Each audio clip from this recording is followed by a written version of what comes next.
We find that first the northern kingdom of Israel was taken into captivity by Assyria, and later the southern kingdom of Judah was taken into captivity by Babylon. When Persia conquered the Babylonians, only a remnant chose to return to Israel. However, they faced incredible odds that they were nevertheless able to overcome with the help of Ezra and Nehemiah. While they're in captivity, it's wonderful in the psalm, by the rivers of Babylon, there we sat down and wept when we remembered Zion. But now the Persians conquer the Babylonians and say, you can go back to your land. But only a remnant returned. And we hear Isaiah, this is a prophecy he made actually about what happened. A remnant will return, the remnant of Jacob, to the mighty God. For though your people, O Israel, may be like the sand of the sea, only a remnant within them will return. That's us today. There are many, many, many Christian believers, but a very small number are walking in a way that they're worthy for the remnant.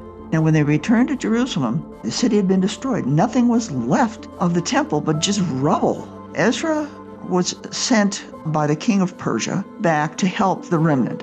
He was from a priestly family and a scribe, and when he arrived, he presented the law to the people during the festival of Sukkot, and he brought them back to the ways of God.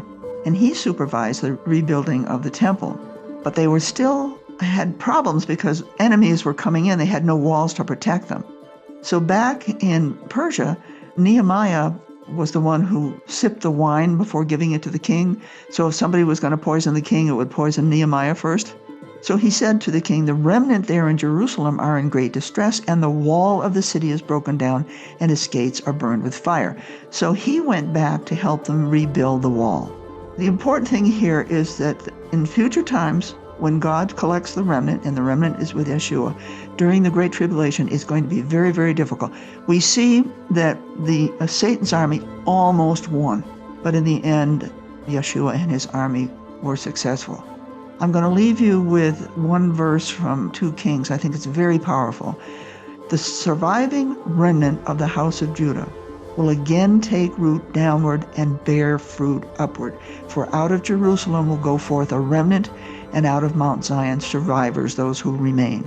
The zeal of the Lord will perform this. I want you to think, I want to be part of the remnant, but you have to be prepared. It's going to be tough. But you have your Lord Yeshua, and in the end, you will win. So with that, I wish you shalom.